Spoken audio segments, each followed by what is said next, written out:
Hello there. This is Jeff Hayes, also known as Brother Hayes, and we're doing one of these podcasts again. My son Spencer Hayes is behind the scenes there. On the phone with us today, we're blessed from Pomona, California, the one and only Jerry O'Sullivan. Hey, Jerry. You with us, Jerry? Hello, America. Hello, America. There you go, Jerry. Jerry's saying hello, America. He's a bona fide American. So, Jerry, Yep. how's the weather in P-Town? It's funky, of course, because it's P-Town, and it's a little strange, and the sky looks weird because there's a bunch of fires going on. Yeah. Out in San Bernardino or somewhere out. I don't know, somewhere east of here. Yeah, today Palm Springs area, Idlewild. Oh, okay. Idlewild is. Oh, okay. I didn't see the news or anything, but my neighbor told me Right. there were fires. So you guys are getting some of that smoke? Yeah, the sky's kind of strange looking. Yeah, I don't smell it or anything, but I could look up and see like kind of orange skies and stuff. Right. Now I've been to your house a few times, and I really dig the place. You and your girlfriend Amy have. It's kind of like a. Thanks. It's kind of like a New York style flat type of thing. You know, it's got high ceilings, and you guys got it really decorated really well. And it's when you open those windows up, it gets a nice breeze, and you're across from a park and all that stuff. Yeah. It's really cool. Thank you, man. I really like it too. I hope I can stay here for a while. Yeah. How is now? Jerry works for several years now, over 8 years, I believe, at the Claremont Folk Music Center. It's a historic. It's a landmark. It's a museum, isn't it, Jerry? Yeah, it's a recognized museum by the state of California, and it's a music store, and we have instruments from all over the world, and it's been in the same family since 1958, which is the Chase family, and those are Ben Harper's grandparents. Yes. Started the store, and he owns the store now, so he's kept his family's store going, right, for a long time now. So. Right. How is Ben Harper, Jerry? Well, he's hitting a lot of open mics, and he's getting out there. He's kind of getting his name out there, and a lot of coffee shop kind of open mic type of things. But he's showing a lot of, promise, I would say at this point. Yeah, No, just kidding. Just kidding. He's obviously doing. He's doing really well. He's in Europe right now, just finishing a tour. I think in Paris or something like that. Right. He's in Europe. Right. Well, that's cool. And I met him once in the back of that folk music center, and he was really polite and really nice. And that's what everybody says about him, right? He's a really nice guy and all that stuff. Yeah. Every interaction I've had with Ben in the 8 years I've worked at the folk music center has been just a really nice, and he's a guy, and he's a gentleman. Right. So I imagine you had the same experience. Right. So, Jerry, you and I, we met in the 80s. Is that correct? Probably the 80s. Yeah, I remember seeing you play when I was probably I remember seeing Desperation Squad with Waddington on drums. It's before he had left to be full time with the Unforgiven. So that had to have been early to mid '80s. Right, and I remember. And go ahead. Yeah. Go ahead. You okay. Go ahead. When I was a guitar teacher in Diamond Bar, you were your mom hired me or something like that. And I don't know. Yeah, and I had played bass guitar from when I was 11 or 12, and I don't know when I switched to guitar, but that was right when I was I took a lesson with you.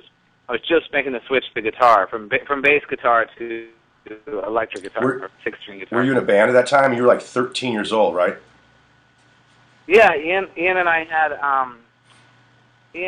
had a band called Cosmic Hoss when we were 11 or 12, and Dan Irving was in that band, and David Sanchez, and Ian and I played bass in that band, and we were probably 11 or 12 years old.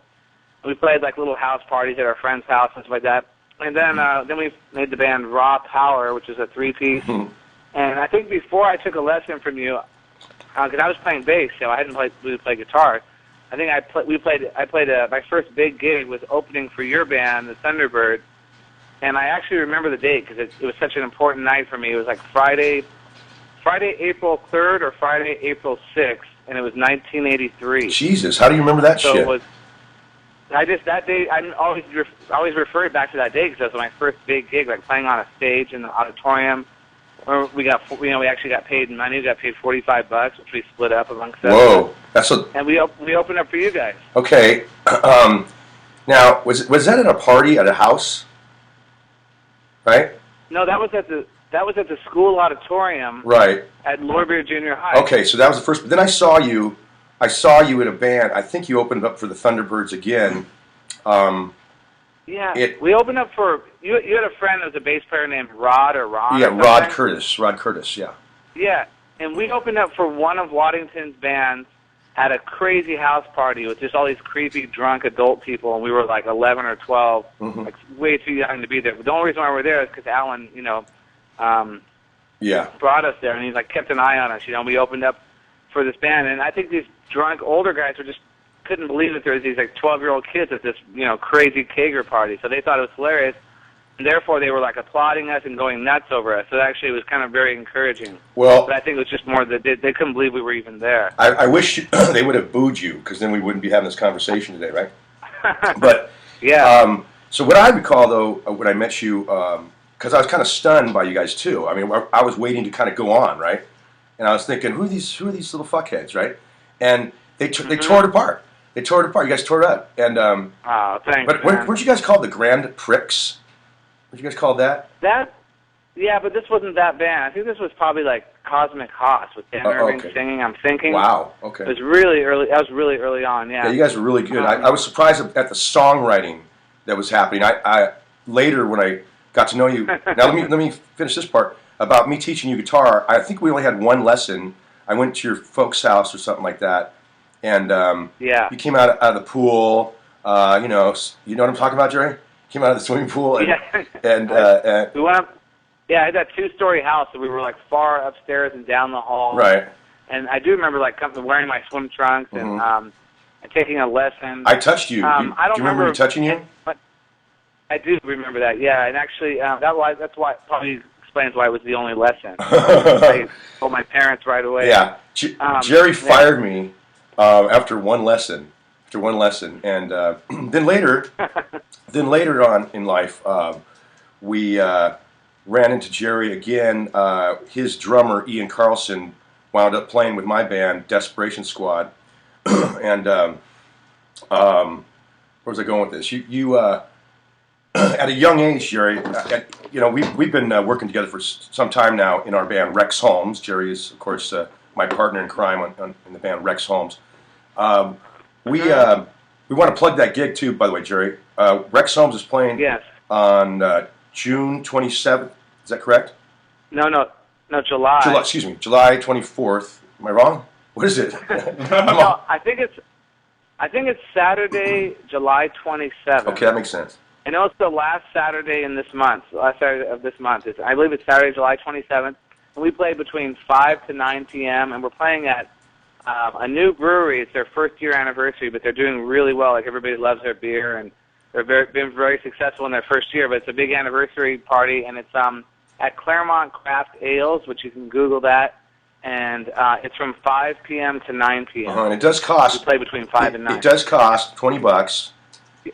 Yeah, but totally worth it. They get I think they get a complimentary pint glass, and they get six. I don't know what size beers, but like 6 different beers, and maybe something else. So there's stuff included. Plus, there's those food trucks, I think, and live music. And live music with Rex Holmes. And there's a DJ in the daytime, right? I think you told me. Yeah, DJ from between 12 and 4, and then we're playing between 5 and 9. Sounds good. I'm looking forward to that show. Me too. So we got to rehearse, though, I think. Right, we got to rehearse. Tighten up. Yeah. Tighten up. So Jerry later in his life he started a band called the Streetcleaners. And you weren't that old, Jerry. How old were you when you started that band? I think 18. Jesus. Mm-hmm. Maybe younger, like 17 or 18, probably 17 or 18. And the Streetcleaners, Jerry let me play in the Streetcleaners. I played some guitar and did some backup singing. And sing. And that was a good band. Jerry got signed. You got signed, Jerry.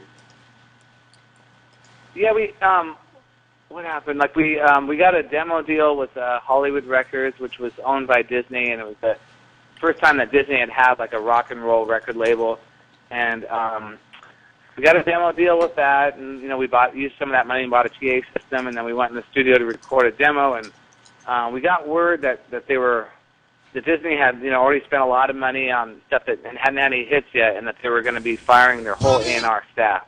So the guy that was hot on us, that wanted to sign us and make a record, suddenly was like realized he was probably going to get fired, and he came in the studio. We're at the Carpenter studio, actually. You know, the famous. I remember that in off Brand Boulevard, in Van Nuys. Yeah, and he came in the studio. We were already really nervous. I was only 21. I was kind of freaked out by the attention that we were getting from Hollywood Records in the first place.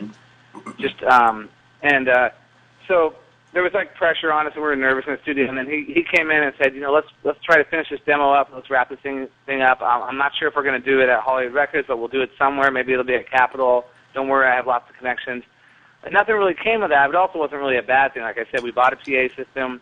We got a demo recording out of it. And then we continued playing after that, and the guy that was our manager at the time had his own record label, and we were pretty close to breaking up, and Ian and I moved to San Francisco for a while. We got a bass player up there, and we played around, and he said, hey, you know, let's put your album out. And we're like, yeah, we've been playing these songs for so many years, it'd be great to make a record. So we got back together, came down to L.A., met up with our original bass player, and made an album, and then you came in and played guitar and vocals, or at least vocals, right?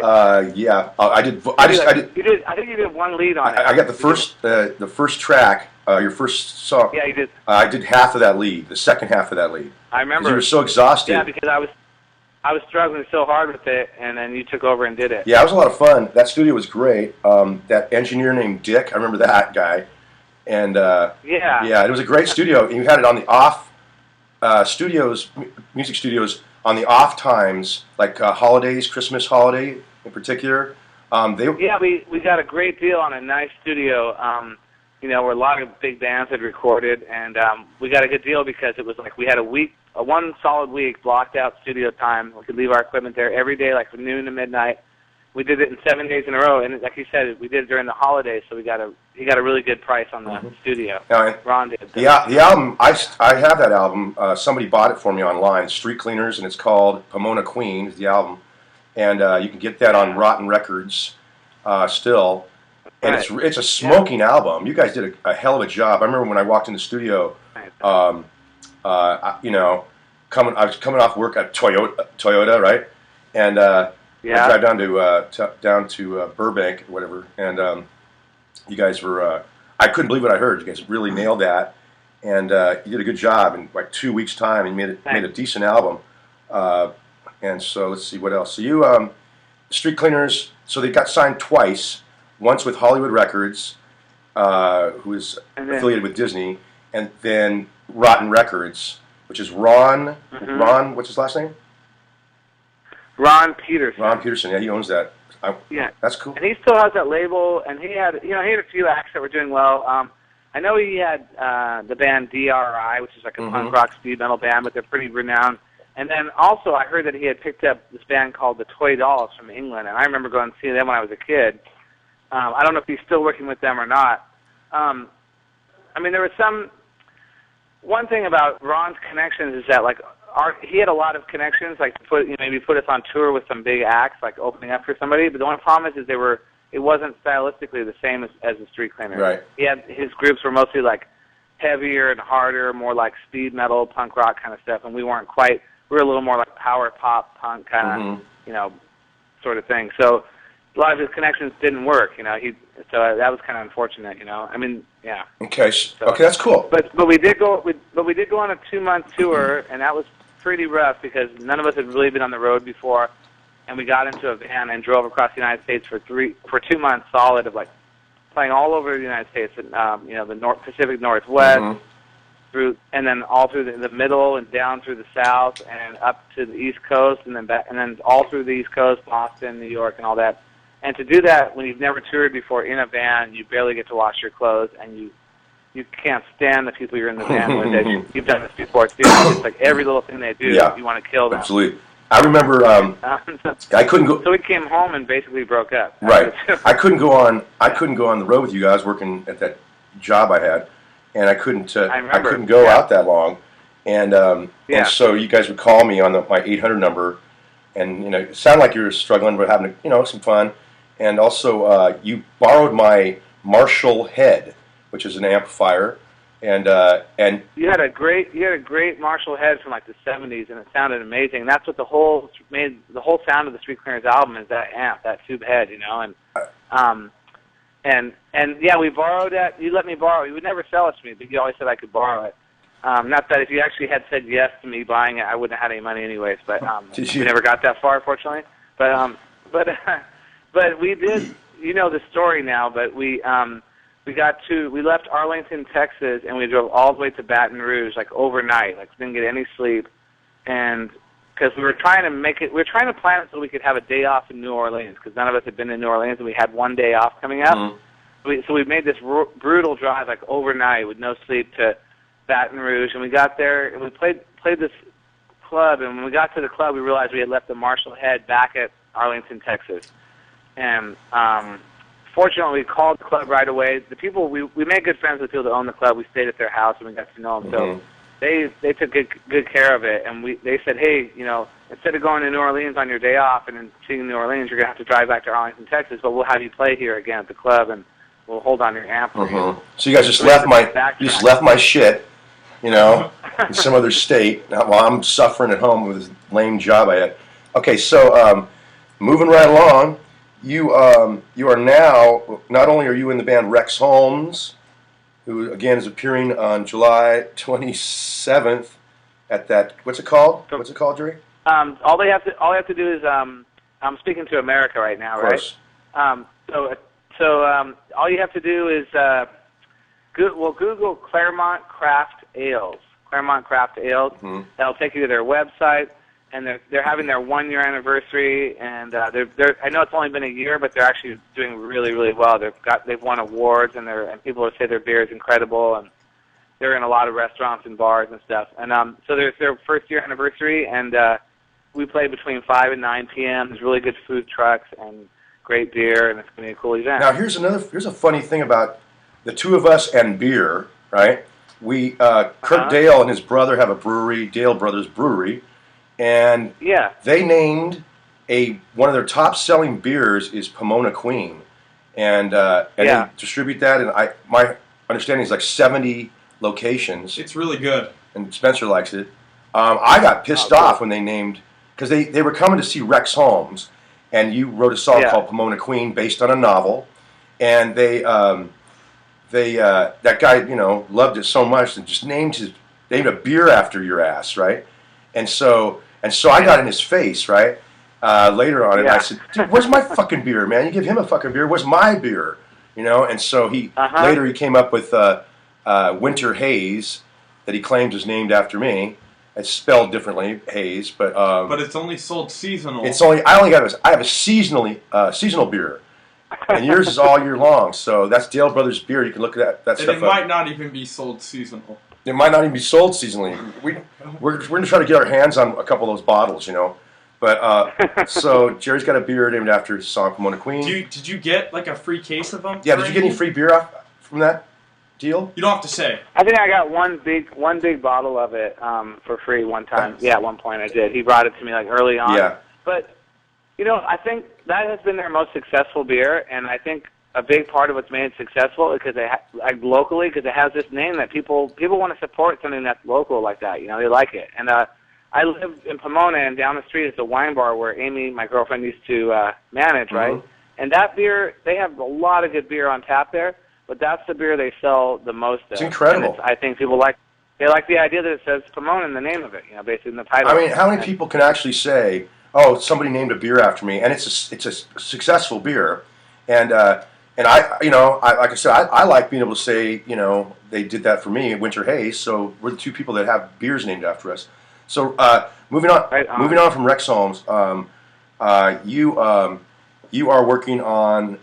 You have a project called Claremont Voodoo Society that's been successful out there, where you are, Pomona, Claremont area. Yeah, mm-hmm. yeah. We play a lot, that's for sure, and. We have a live CD that I think we're going to release pretty soon, and we did it live at a studio, but it was kind of like there was a small audience there. And hey, consider this. Spencer was telling me that on this his website rocktini.com, which is what, if people are watching this, that's what there's. Yeah. That you also made a really nice T-shirt that's selling very well, I understand, and you sell it to people at cost. You're not making any money off it. It's really cool what you're doing. They're great shirts from American Apparel, And Yeah, we. go ahead. And so, but Spencer said that if you wanted to, we could also put a link up here on his website or something like that, where your shirt, people could maybe buy your shirts that way too as well. So Yeah, but we're not set up to sell them online. okay.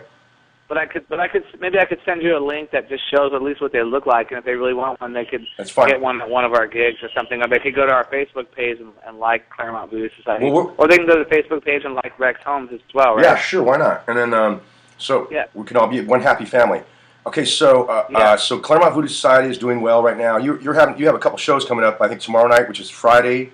What is the date today, anyway? Yeah, Friday we'll be at the Press Restaurant in Claremont, and then Saturday night at the DBA Wine Bar in downtown Pomona. So the Press in Claremont tomorrow night, Friday night, on Friday. and then so people can check you out there. And I know you always draw a good crowd. Tell me what you. I've seen the group Claremont Voodoo Society. I've enjoyed them. Tell me what your design was on that. How did this thing work? How did it? It's a little bit different than a regular band. Dude, are you talking about the T-shirt? No, I'm talking about the band itself. Oh, the style of the band. It's like kind of the style of the band, like what we sound like. Well, you guys are blues oriented, but you have it's like a project kind of thing. It's like where people can kind of come in and sit in with you guys. Is that kind of what goes on, or that doesn't happen with that band? That kind of goes on. I mean, that's mostly on the first Wednesday of the month. That gig that we do at the Hip Kitty. That's where people can really sit in with us. But we do have kind of an evolving roster of musicians. So we have like 3 or 4, and actually more. But there's probably like 4 solid drummers that actually know most of our material that could sit in or could fill in at any time. Mm-hmm. And then we have a couple bass players. But we have our first string guys that we call, the main guys that already have the gig. But if they can't do it, there's other people that are familiar with the material. Yeah. And so we've got a good group of really talented players that actually can jump into situations and actually pick up on the stuff. And because we are doing like kind of roots-oriented music, there's a lot. It's not like it's different than Rex Holmes. I mean, I don't think Rex Holmes could just have a bass player or a drummer just jump in and fill in. Hell no. But we have, we're doing like traditional roots music, and people that kind of know that stuff, they know 1-4-5, progressions. Right. Like, it's in the key of E, and it goes 1-4-5 or whatever. And it's not always perfect, but it's always different. Sometimes really great things happen. But we have really good players, and actually having really good players means that sometimes they won't be able to make a gig because they have to do some other gig or they're going on the road. So we have to have other people. So we have maybe 4 different drummers. We have our main drummer, but then we have other drummers, and we have different bass players, a couple different guitar players. There's 3 people that sing in the band. Rex Holmes had 2 singers, so I had to top that and have 3 I understand. singers. What a nightmare. Who's that? Now, we went to Palm Springs. I got to check you out in Palm Springs. You did a really cool thing with those. Tell me who those people are again out in Palm Springs that did that show. JP, and I can't think of his girlfriend's name at the moment, but the name of his show, if they want to look it up on Facebook or Google it, it's called American Parlor Songbook. That's brilliant. I think Parlor is Parlor. I think it's LOUR. Parlor. That would be normal. Yeah. Songbook. And it's kind of like it's similar to the show that's on NPR. It's similar to Garrison Keillor almost. It's almost like Garrison Keillor. That's what I'm thinking. Yeah. The style is it's kind of a variety show where they do little skits and stuff, and it's a podcast, and it's well, you saw the whole thing, and they film it every Wednesday at the Ace Hotel. Mm-hmm. It's a really hip hotel out in Palm Springs, and so Jeff, you came out there with Bill and I. We stayed at the hotel. What's Bill's last name? Barrett. Bill Barrett. Bill Barrett is a phenomenal harp player. He's got these chops. He's I wouldn't say he's the Eddie Van Halen of the instrument, but because that's that other dude from that one band, the big heavyset guy. Blues Traveler. Yeah. He's like the. Yeah, but I would say actually he kind of is. He's really good. He's certainly known all over Southern California, and actually California in general. He really is, and he's actually probably known in different parts. He's certainly known over in Europe. Right. People respect him as being an amazing harmonica player. He's endorsed by Hohner, so he gets free harmonicas from Hohner, and he's endorsed by them. And he specializes in chromatic harmonica, which most people playing harmonica today are playing a 10-hole diatonic harmonica, but he plays the big one with the button on the side, the chromatic. He could play either one, of course, but he specializes in that. That's what Stevie Wonder plays. That's one of his personal heroes, he told me. Wow. And total virtuoso. I mean, he's played with the L.A. Philharmonic. Whoa. He's played with. He played on all. I played on like 3 or 4 songs on a recent Natalie Merchant record. Oh. He's he's played on tons and tons of recordings. He just toured and did some recording with Nels Cline, who's the lead guitar player for Wilco on one of his side projects. Okay, enough about it, Bill. So yeah, he's pretty insane. Yeah, well, he is insane because you told me that I had never met him, and then we got in my car to drive to Palm Springs so you guys could perform, and I got to know him, and we had a blast. We really did. And I know, and I joked around with some people about. I go, can you believe I'm going to the desert with Jeff Hayes and Bill Barrett? Like this, like a total recipe for just who knows what, dream right? team. Like yeah. What's that? And I did not know what was going to happen because Bill's an intense person, and he's and you are as well. I just didn't know how you guys would click, and you actually guys, it was great because you guys got along really, really well. It was a lot of fun. Yeah, we had a good time. So I guess I don't know anything else. Let's talk about his music lessons. Music lessons? What about his music lessons? He gives them still? Oh yeah, you're giving like ukulele lessons, Jerry, or whatever you do. Yeah, the owner of the Folk Music Center, Ellen, she and I teach ukulele classes at the Folk Music Center, and we have a class that's a one-day only class. It's an hour-and-a-half introduction to ukulele, and you don't have to even have a ukulele. You can borrow one from us. So you just have to pay $20 for the class. Take an hour-and-a-half class. Doesn't matter if you've never played anything in your entire life. And by the end of the class, you'll know how to play ukulele. And so they can Google Folk Music Center or call the Folk Music Center in Claremont, right. and we'll tell you about signing up. That's a big promise there, Jerry. You're going to walk in there, and you could be like severely autistic, right? And then all of a sudden, you're walking out. You're playing a "Somewhere Over the Rainbow." So suddenly, right, for $20, not bad. Yeah. Well, okay, so I guess that's about it. I'm going to play some of his stuff. He won't be able to hear it, but we'll play it after. After we get rid of you. And I really appreciate Jerry. Jerry Thank O'Sullivan. you so much, man. Spencer says thank you. And hey, thank you, Spencer. Thank you, Jeff. It was a pleasure to be a part of it. I really appreciate being asked. Thank you very much. Okay, one quick thing. You also got interviewed recently by the Claremont Courier. Yeah, that's right. The other day. That'll be coming out. That should be coming out. I know the deadline for her the writer of that, the interview. Her deadline's at the end of this month, like the 29th of July. So maybe it'll come out shortly after that, like early August. And that's about the Claremont music scene and different musicians and things like that. Of course, my name wasn't mentioned. That kind of thing. Of course, my name wasn't fucking mentioned, right? Fucking no I know, respect. but you left Claremont so long ago. You left Claremont a long time ago. Somebody had to leave Claremont, Jerry. So anyway, that town was too small for me. Too good. Yeah, it is very. Everybody. That's why I moved to Pomona. That's why I moved to Pomona. Exactly. Seriously. Pomona's like Amy's like, wouldn't you rather live in Claremont with all those beautiful trees and stuff? And it's like, I need a break because I live and socialize there. There's another place to go. I remember walking down the street with you, and Jerry and I used to live together in several situations. Walking down the street, and one of my girlfriends had just dumped me, and then I got a new girlfriend in Claremont, of course, and then all of a sudden you told me something like, Jeff, if this happens again, you're gonna have to move out of this town. I have to leave that town because there's no place to hide anymore. There's no place to hide. You just get her. Yeah, you had your 3 strikes. I had to get out of there. All right, Jerry. Well, thanks again. Hey, before I go, I want to give a big shout out to Mrs. Hayes. Oh. Yvonne? I know she's one of the big listeners of the program. Yeah, not anymore. She's pissed off at us right now for some shenanigans we pulled. But she'll watch this one. I'll tell her that you mentioned her. She'll watch it at a later date. Yeah. She'll watch it at a later date. Well, again, thanks a lot, Jerry, and good luck to you and all things. And I'll see you very soon at rehearsal and for our Rex Holmes show coming up. Yep. We're gonna play. Take care. Tired of Being Me when it goes. We're gonna play one of your songs. Oh, right on. Right on. An old chestnut, an old classic. Okay, Jerry. Jerry O'Sullivan, everybody. Thank you, Jerry. All right, you guys. Thank you. Bye, Jerry. Bye, you guys. Good night. Well, that was nice. So, Jerry O'Sullivan. Let's see. We're trying to get other people to do this podcast as well. Mr. P from Desperate Squad told me he would do it.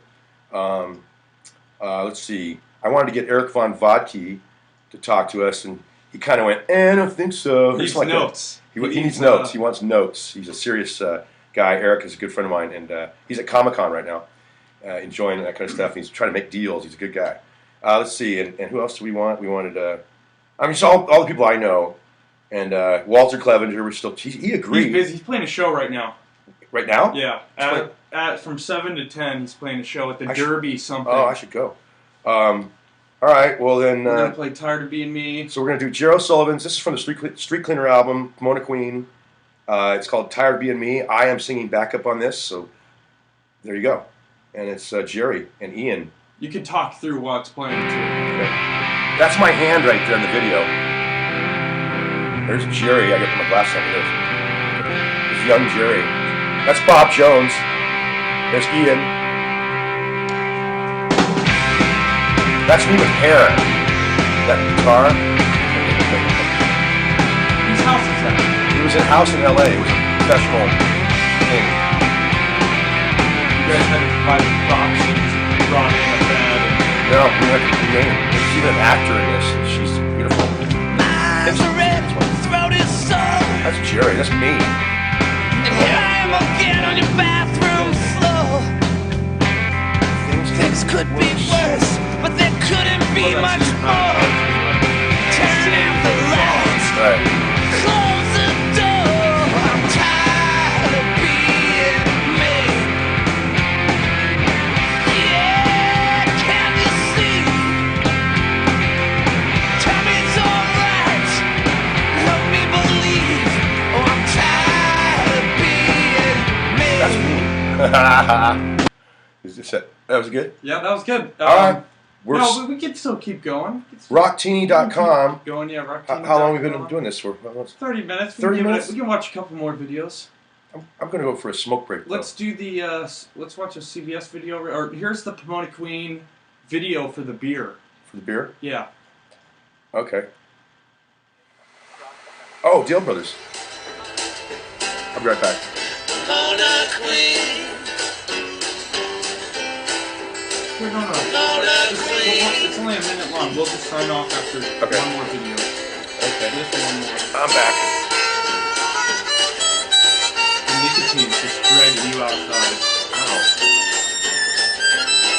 This is a brewery? Yeah, this is them brewing the beer. Or brewing the actual Pomona Queen, I think. Huh. If we watch it long enough, we can totally spot some regulations that we're doing. Yeah. Let's bust them. But this is Claremont Voodoo Society playing Pomona Kurt, Queen. that's Kurt Gale. He's really cool. These are awesome. They need a Rocktini beer. Yeah, they need to sponsor Rocktini.com. I will strong arm them. No, we just need to get more viewers. Claremont Voodoo Society. That's cool. Well, so I went to CVS. Did I not say CVS? I went to CVS, my CVS where I live. Right now I'm at my son's house. What do you think? We're doing, he's in South County. Is that what you like to be called out here? Yeah, South Bay. South Bay. And I drove all the way out in the worst fucking traffic on the 405. It took me about an hour and a half, 2 hours to get here, to do this. We got here just in time almost. And but I was at CVS the other day. If you have a business. Sorry. It's okay. I was in CVS the other day, and I had to go to the pharmacy to get my blood pressure medication, which is a non-narcotic, and it's very low dosage, and I'm fine, all that stuff. And so it's a hassle already because my doctor gives me like 3 months of it, and then it runs out, and he wants to see me, and I have to pay my fee to see the doctor, and I have to pay, and I'm sick of it. So anyway, I go into CVS. And I go back to there's like 6 people in their white coats. They're working hard. Now I go to the CVS all the time to get my smokes, but if they know me, but the pharmacy doesn't know me really. Why should they? And so this dude, I'm guessing he's about 55 years old. I'm saying he's about 5 years older than I am, and he has the white hair, and he's a nice guy apparently. But I asked for his, I give him my name. And he does some weird things. They're all real busy there, and he asked me for my address, and I go, my address? Why? You don't need my address. I got cocky. I was in a bad mood, and it was early, And I didn't want to deal with this. He was asking me too many questions because there's more than one Jeff Hayes, apparently. So who cares? Here's my ID. Ask me for my ID. That's fine. Don't make me speak my address out loud. What if my daughter was going to get some pills or something like that from you? She needed some medicine. And you're going to ask my daughter what her fucking address is? Bullshit. Not out loud. See, this is making sense to me. And so, but the guy, I wouldn't give the address. And I said, well, here's my phone number. I gave it to him. And he turns to me, he goes, in front of everybody, he goes, now that wasn't so hard, was it? And I said to him, give me my pills, you jerk off. That's what I said real fast. Give me my pills, you jerk off. The place ignited. CVS ignited. And the guy gets on his phone. He gets on the phone. What are you doing? I thought you had to call the cops on me. Just give me my fucking pills. My blood pressure medication, which my blood pressure is now spiked, because of this asshole. And so he dials 0, and he gets on the intercom, and he's like, manager. And I'm all, oh, this is great, because I know the manager. I know the manager of CVS. He knows me. He walks up, and he couldn't go, are you causing problems? I said, of course I am. And this guy, they had to hold him back. He wanted to jump over the counter at me. He lost his mind. Now, I ended up apologizing to him because it got so out of control. But really, he started it with that smarmy comment, And I'm like, God, this guy, and both of us were just pumped up. And, well, anyway, so I ended up telling the black chick there, okay, because they're holding him back and stuff. He was crazy. And I said, just tell him, they put him around the back and to make him cool off, get him out of the situation. And instead, he comes back, and I said, listen, I'm really sorry. Tell him to come back. I'm really sorry. This was my fault. He didn't deserve that, even though he really did. He really did. But I just wanted to diffuse the situation at that point. So fuck you, CVS, and you guys. I should call your corporate offices on that, but the problem is I like the girls at CVS way too much than to ruin their good time because they have one asshole in the back. And he's just having a bad day. He was having a bad day. He's just nothing personal. He was just having a bad day. I'm not naming his name. Asshole in the back and asshole in the front.